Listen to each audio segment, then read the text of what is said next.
Who commanded the dance, God, the devil, or an unseen watcher?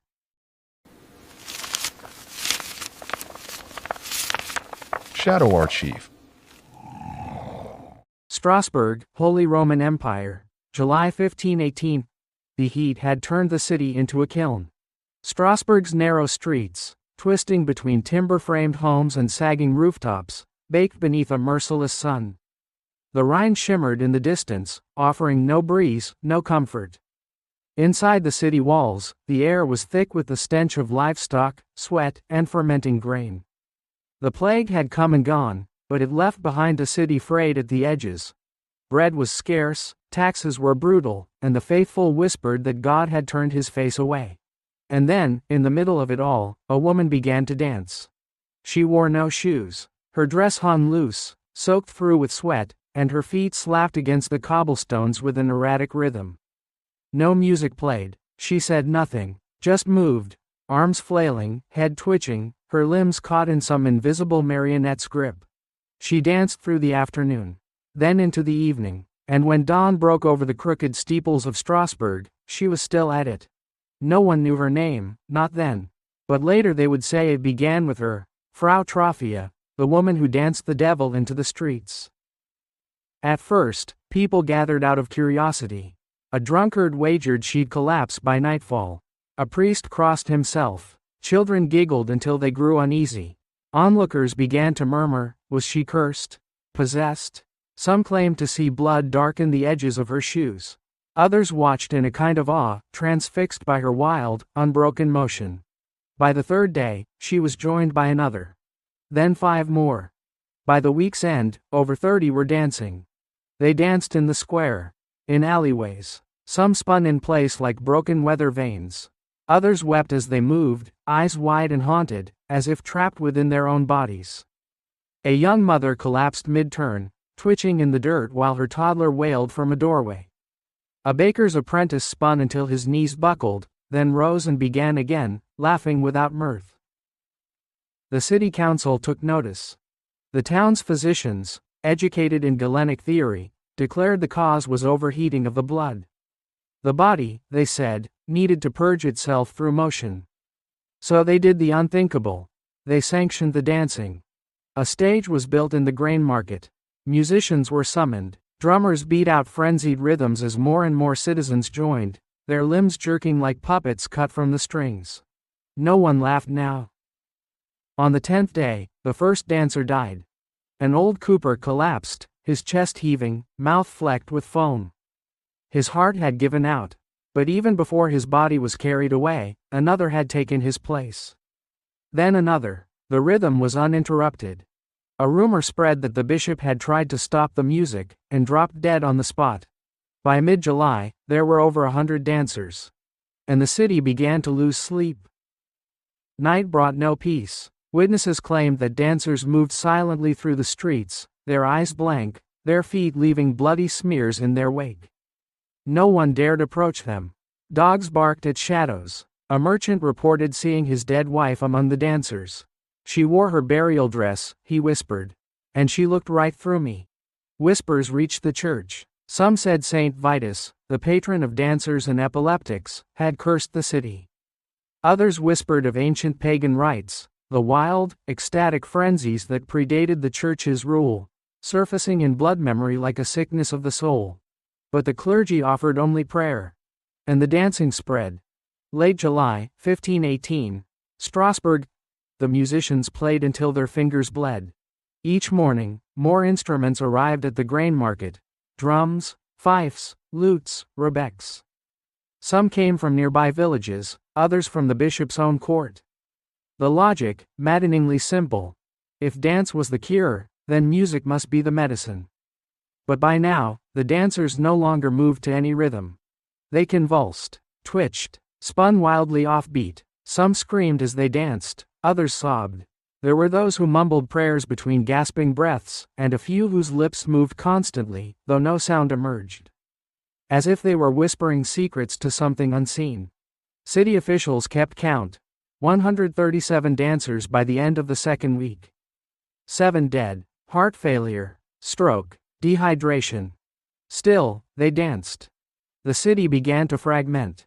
Merchants refused to open their stalls near the dancers. The scent of death lingered in the square. Those who still worked covered their faces, muttering protective charms. A few called for exorcism.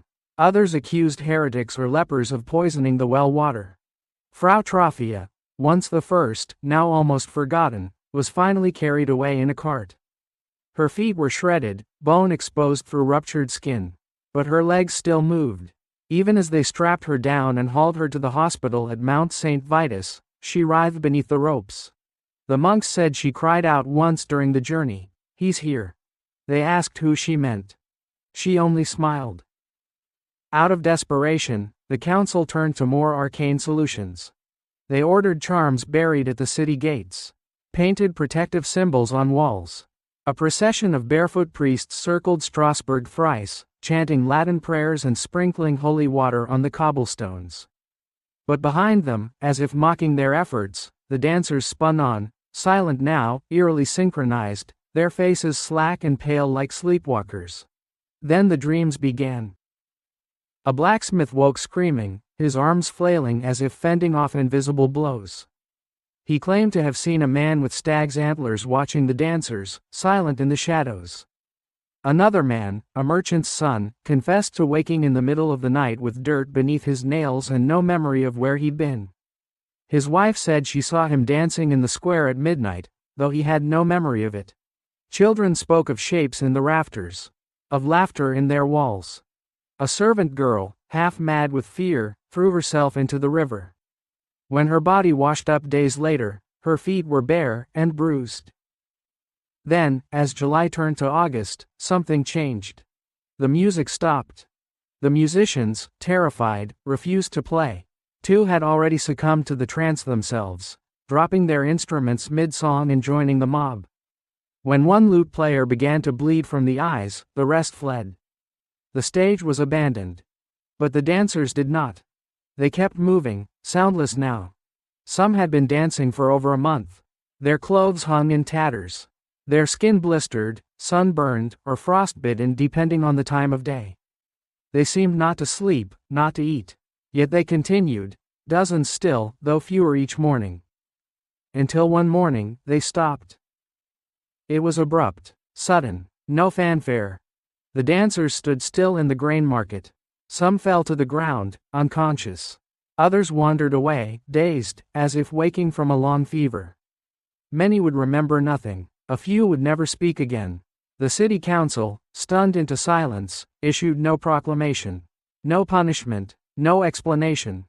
They simply cleaned the square, whitewashed the walls, and buried the bodies. But whispers lingered. A priest who had watched the dancers night after night eventually took his own life, leaving behind a journal filled with erratic sketches of strange symbols, none recognized by church or scholar. A surviving dancer swore that during her trance, she saw a great figure standing over Strasbourg, its feet made of roots, its face a mirror. When she awoke, the soles of her feet bore tiny cuts, in the shape of leaves. And in the cathedral archive, behind a loose brick in the wall, someone found a single parchment sheet weeks later. No name, no date, just 6 words, in trembling Latin script. He danced first. We followed blindly. August 1518. The aftermath. The plague of motion had ended, but Strasbourg did not breathe easy. The city had changed. A stillness hung over the streets, unnatural in its quiet. The market, once bustling with shouting vendors and the clatter of wooden carts, now echoed like a tomb. Even the church bells seemed muted. People moved slower, looked over their shoulders more often. And no one danced. Dancing, once a joy at weddings and festivals, became taboo. The Guild of Musicians disbanded. Troops left the city or vanished entirely. The very idea of rhythmic motion, feet in step, bodies moving in harmony, was spoken of in hushed tones, like a sin. Because no one could forget what they had seen. The physicians who had endorsed the treatment were quietly dismissed. Their books burned in the town square, their names stricken from guild records. One was found dead in his cellar, crushed beneath a shelf of anatomy texts. On the walls were scrawled red markings that none could translate. The Church, meanwhile, offered a more palatable explanation: divine punishment. The city had sinned. This was its penance. An edict was issued: daily prayers, mandatory fasting, and the banning of secular music within city limits. But not everyone accepted that. A small group of scholars and chroniclers met in secret, exchanging reports from across the Rhine and beyond. They discovered something chilling: Strasbourg was not the first. Reports surfaced of similar, dancing fits in other cities: Aachen in 1374, Metz in 1418. Always in summer, always near river towns. Each time, dozens or hundreds danced until they collapsed. And each time, the events were dismissed, buried under superstition or religious rationalization. Yet none had matched the scale or ferocity of Strasbourg. The group grew convinced. This was no isolated madness. It was a pattern, a cycle, perhaps even a return. One member, an apothecary named Matthias Reingold, began collecting testimonies. He traveled to villages and recorded strange tales of ghostly music heard in the woods, of children seen twirling in fields at dawn with vacant eyes. He interviewed survivors of the dancing plague, those who could still speak. They all repeated one phrase, in various tongues and dialects: "He moved, and we moved with him." By autumn, Reingold had compiled a full volume of notes and sent them to the University of Basel. But the package never arrived. Days later, his house burned to the ground. His body was found inside, his hands fused around a quill. On his desk, unburned, was a single scrap of parchment. A circle drawn in charcoal. Inside it, a stick figure with antlers. Beneath, in Latin: Solare saltation. Movere sine cord. Silence the dance. Move without heart. The council blamed lightning. Few believed them. Winter came hard that year. Snow buried the streets. The river froze. Yet no frost could erase the memory of that summer, when the ground had throbbed with motion, and the living had become marionettes. Parents watched their children more closely. Fewer people gathered in the square. A generation passed down stories not in books, but in warnings. Never dance without music. Never follow a stranger's rhythm. Never trust the silence after the drums stop. But in the monastery above the city, a blind monk continued his transcription of holy texts. He had lived through the summer but said little. He rarely left his chamber. Yet in the margins of a psalm, he scribbled something faint, perhaps meant only for himself. It was not the woman who began it. She was only the doorway. He was already beneath us. Winter 1518 to 1519, beneath the surface, the snow fell in thick, soundless curtains over Strasbourg. The city withdrew into itself, shutters nailed tight, doors barred, fires kept burning night and day. To the casual observer, it was a simple winter of retreat. But inside, the seeds of quiet obsession had begun to take root. In taverns, old men drew antlered figures in spilled ale. In convents, nuns dreamed of a man with a bleeding crown who danced through their dormitories, beckoning. Children woke screaming, their legs moving as if pulled by threads. Some claimed to hear faint drums beneath the cobblestones, echoing up from the depths like a heartbeat. The church tried to smother it with incense and scripture. But others, more curious, more reckless, began to dig. Among them was Etienne Flade, a young city archivist. He had lived in Strasbourg all his life, and unlike many of his peers, he had not forgotten. He had seen his brother fall into the dance, watched him spin in circles for 5 days before dying with a grin carved into his face. Etienne became obsessed. He scoured city records for any mention of similar phenomena. Plague years, unusual deaths, mass hysteria. He uncovered ancient charters and obscure treatises written by forgotten monks. One parchment, dating back to 1349, spoke of the man who comes without sound, said to rise when the bones of the earth grow too loud. Another scroll referenced the dance without music, believed to be a punishment for breaking a forgotten pact with the land. In a sealed folio from 1422, he found a crude map of Strasbourg. But beneath the streets was something else. A second layer, crisscrossed with tunnels, old Roman catacombs, and symbols whose meaning had been lost to time. One tunnel, in particular, led beneath the old grain market. Etienne lit a lantern and descended alone. The entrance was easy to find, an old grate in a disused wine cellar. Few dared enter the undercity. The plague had once ravaged its depths. But Etienne was no longer afraid of disease. The tunnels were narrow and wet. Ancient bones littered the path, some animal, some not. Symbols were scratched into the walls, spirals, antlers, eyes. He followed them downward until he reached a chamber that pulsed with cold. It was circular, hewn from stone, with a low ceiling that made him crouch. At the center stood a figure, not carved, but grown, from root and soil and calcified ash. A man shaped with antlers. Its face was a hollow disc. Etienne stared. In the silence, he felt the beat of a distant drum. He did not remember walking back. But when he returned to his chamber, his shoes were damp, his hands smeared with earth. On his desk, his journal lay open to a fresh page. He waits. By spring, a new fear had taken hold. The dancers were gone, but something else had awakened. Crows gathered in the square, silent and unmoving.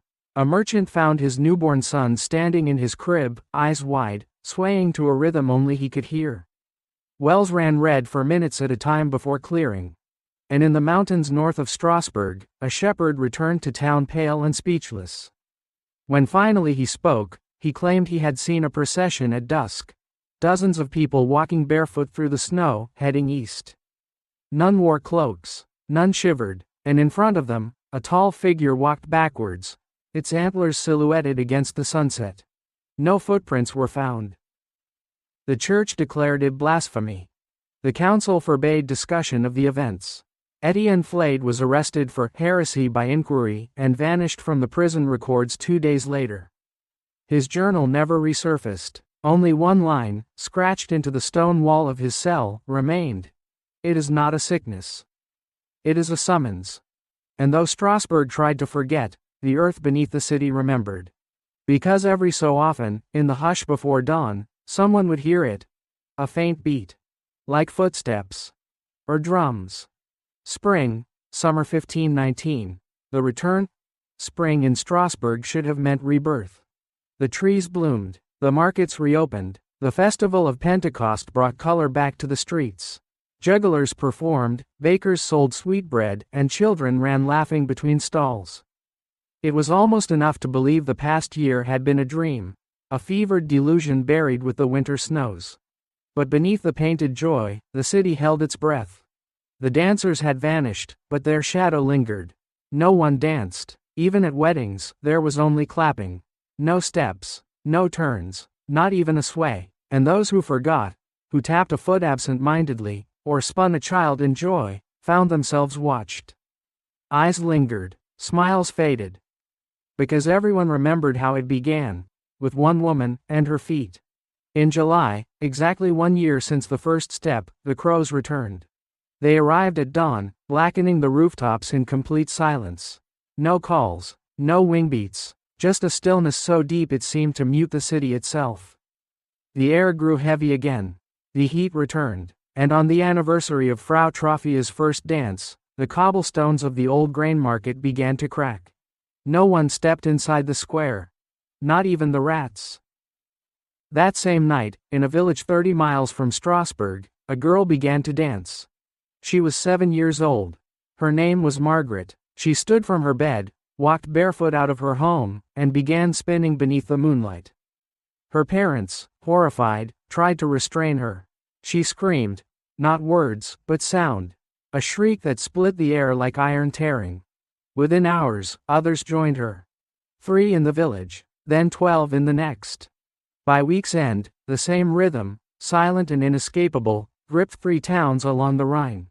Strasbourg tried to close its gates. But the dancing came anyway. They arrived in 2s and 3s. Some barefoot, others wrapped in bloody rags. Their feet moved constantly, even as they walked, small steps, as if resisting a greater force. Their eyes were blank, their mouths whispered things no one could understand. No music played. They danced through the cathedral, through the council hall, through the burnt remains of Etienne Flade's home. This time, no one tried to stop them. Because this time, The citizens of Strasbourg knew. This was not a disease. This was something ancient, something called, something answered. The council dissolved. The priests fled. Some citizens offered bread and water to the dancers, hoping for mercy. Others barricaded their homes and prayed. But in the end, it didn't matter. By the second week of August, over 200 danced. And for the first time, it rained. Red. A storm swept through the city, muddy, choking, thick as blood. Those who touched it swore their skin burned. The dancers moved faster. The ground cracked beneath them. And somewhere, deep in the Undercity, a hollow drumbeat rose, echoing louder and louder until the very walls seemed to breathe with it. A witness wrote in his diary, "It is not a plague. It is not madness. It is a harvest." By September, Strasbourg was nearly empty. The dancers had moved on, eastward, into the forests, into legend. Those who remained never spoke of them. The grain market was bricked shut. No records from that month survive, except for one final decree from the last acting city clerk. Let none speak of the red summer. Let none step where the dancers stepped. Let no music rise where the ground still remembers. And beneath his signature, a symbol. A man with antlers. Decades later, the watchers. The story of the dancing plague faded from official record, smothered beneath the ash of other disasters, war, famine, politics. The Holy Roman Empire turned its attention elsewhere. New priests came, new magistrates. The city reinvented itself, as cities always do. But the ground did not forget. Neither did the children. In 1543, a young boy named Klaus was brought before the bishop after being caught dancing alone in the bricked-up square. He claimed he'd heard music in his dreams, soft at first, then louder, until it filled his skull like thunder. He said a man with a face of polished bone had taught him the steps. Each night, he danced in his sleep. Each morning, his feet were bruised. He was exiled to a monastery in the Alps. He did not arrive. 2 weeks later, a shepherd found a single pair of small footprints in a snow-covered meadow, circling endlessly in a perfect spiral. Meanwhile, the watchers took root. A secret order formed in the wake of the plague, composed of scholars, monks, and former councilmen who had lived through the terror. They collected testimonies, artifacts, forbidden texts, anything that might explain what had truly happened in 1518. They named it Motus Maledictum, the cursed dance. They traced similar events to forgotten corners of Europe. A village in southern Italy where brides spun to death during a wedding feast. A monastery in Bohemia where monks danced until they tore out their tongues. A shipwreck in the Baltic, its crew found twisted in grotesque poses, frozen mid-motion. The pattern was undeniable. And always, at the center of the spiral, the symbol appeared. A horned man. A root-like crown, empty eyes. They called him the Antlered One. One text, a heretical grimoire recovered from a sunken chapel in the Vosges, offered a name, Valus Luctator. The silent dancer, he who waits beneath. It described him not as a demon, but as something older. A being of rhythm, of repetition. A thing that feeds on pattern and motion. That cannot be seen unless imitated. That comes when called, not by name, but by movement. The grimoire ended with a warning. The first step is the offering. The second is the chain. By the third, all follow. The watchers tried to prevent further outbreaks. They broke dance floors in public halls, banned certain musical intervals, intercepted suspicious festivals in remote villages. In 1560, they foiled a cult ceremony near Nuremberg where participants wore blindfolds and stamped their feet in unison around a stone effigy. The leader, a former musician, tore out his own eyes when they stopped him. They believed they were succeeding. But they were only delaying. Because the dance does not end. It waits. In 1599, an anonymous letter arrived at the Strasbourg Cathedral. Written in tight, frantic script, it described a small mountain town where children have begun to spin in their sleep, and where the ground pulses like a heart. It was signed only with a drawing, a circle, and within it, antlers. The watchers sent no reply. Because they knew the truth. It had begun again. And they were already too late. Present day, echoes in the dust. Centuries passed. Wars came and went. Borders shifted. Cities rose and fell. Strasbourg grew modern. Railways, electricity, high-rises. Tourists walked its cobbled streets, photographing timbered houses unaware of what slept beneath them. The old grain market was now a plaza with benches and a fountain. No plaque marked what had happened there. But the stones remembered. In 2018, on the 500th anniversary, a dance troupe performed in the square, a modern interpretive piece meant to honor and reclaim the history of the plague. Locals gathered to watch, amused. Lights shimmered against the cathedral. Speakers pulsed with ambient music. But halfway through the performance, something shifted. The music faltered, the dancers slowed, then continued, without sound. Their bodies moved with increasing precision, tighter rhythms, sharper turns. A cold wind rolled through the square. One by one, the audience stopped speaking. The silence was thick. Then a woman in the crowd began to sway. Her eyes glazed over. Her arms rose. Her feet moved of their own accord. Another followed, then another. Within minutes, the plaza spun. Videos went viral. Mass hysteria in Strasbourg. News anchors speculated. Psychologists offered theories. Mirror neurons, collective trauma, performance contagion. The troupe disbanded. The square was sealed off. City officials cited underground gas leakage and ordered a survey. What they found beneath the plaza was never made public. But in a leaked report, one line stood out. Unearthed structure. Pre-Christian, root system interwoven with skeletal remains. Patterned layout suggests ritual significance. Movement sensors disrupted at regular intervals, 6 beats per cycle. The file was recalled. The engineer who leaked it was found drowned in the Rhine. His phone had recorded an audio loop. A slow, deliberate rhythm, like footsteps echoing in a vast stone chamber. Soon after, a new urban myth spread online. They called it the Third Beat Challenge. It started on obscure forums. A dance pattern, precise and simple, 3 steps, pause, repeat. The claim was that if you repeated it long enough, something would join you. No music, no speaking, just movement. Videos began circulating, people dancing alone in basements, in parking lots, in woods. Always in the same pattern. Most ended the same way. The dancer stops, stares into the camera, and whispers, "He's behind me." Then static. The watchers are long gone. But a few descendants remain, scattered folklorists, forgotten monks, archivists with locked drawers. They exchange messages in obscure languages, track sightings, catalog digital patterns.